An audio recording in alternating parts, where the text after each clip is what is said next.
Hi, this is Nate at Gardens of the Ancients. Excuse the noise in the background.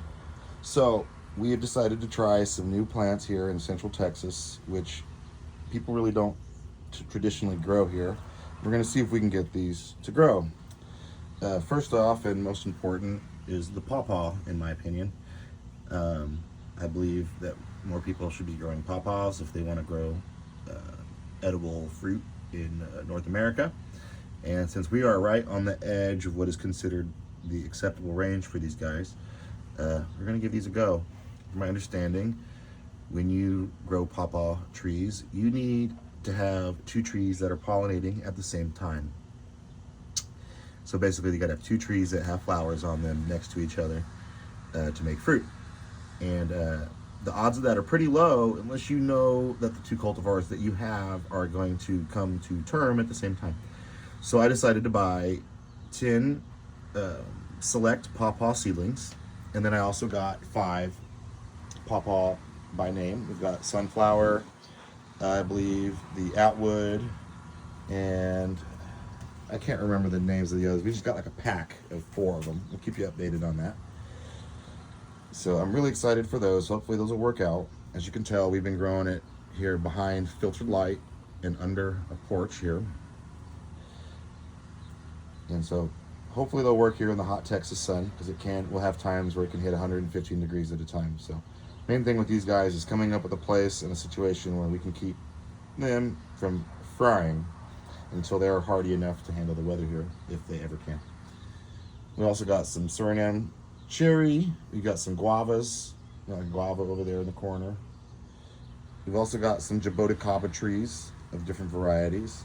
If you're not familiar with what a Jaboticaba is, it's a type of tree from Brazil.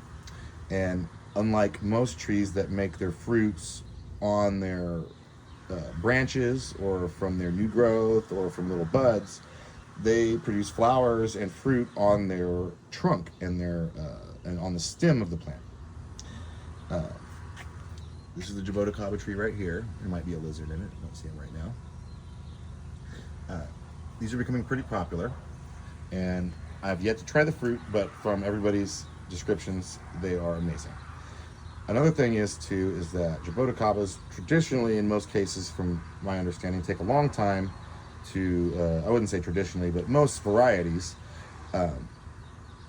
take about 10 years to produce fruit. These are a new strain that people have been focusing on, that are the red and the scarlet, and they are known to fruit within 2 to 3 years, 5 in some extreme cases if they're not getting taken care of. And so hopefully we'll get some fruit those here, and they will grow great in Texas.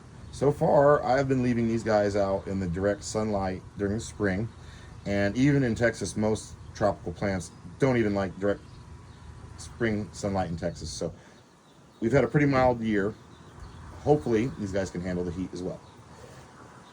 We've been growing the Goumi bushes. We got some updates on those as well. Goumi berry is becoming pretty popular as well as an alternative fruiting bush. They make a red cherry pie-like fruit. I have tasted these. These are very good. They can range from being very sweet to just like eating cherry pie filling. That's not very sweet. Another great thing about these is that supposedly they're nitrogen fixing. So if you put them in the ground and the pH and they are aerated enough and they are getting enough water, they should put nitrogen back into the soil. So far, I have not seen that. Once again, we're in Texas. It gets pretty hot and it dries out quite a bit, but they have tolerated the drought. They do tolerate the cold here, and they do fruit after 2 to 3 years. Main thing is that you need to make sure the soil is not too alkaline, because here in Central Texas, our soil is pretty alkaline, and it's oftentimes clay. So you do need to amend the soil around them. These have been keeping in a pot, and you can see some ones across the yard over there. They're not looking quite as good, but they are growing. The one next to it, I did a little bit more work as an experiment to see how much amending and what amending makes a difference. And it seems like when they are in a very alkaline soil, they prefer to have some nitrogen added to them and some iron, and the pH brought down to the appropriate levels. So hopefully you guys get to enjoy this adventure with us as we go through some of our experiments on the home front here. Also, this is another Goumi cutting that we have done by using air layering. And air layering, if you're not familiar, is where you basically take a cutting off of a branch that is rooted on the tree. And to do that, you take some soil and you put it in a bag and wrap it around a piece of the tree that has had the bark removed and some rooting hormone in some cases, if you feel. First I thought this guy was dying, but as you can see, it's making new buds, and we have been successfully rooting Goumi bushes here. So that's an update to what's going on here at the farm. Well, at least at the house. And we'll give you guys some more updates when we move over to our new location full time. So keep growing, guys.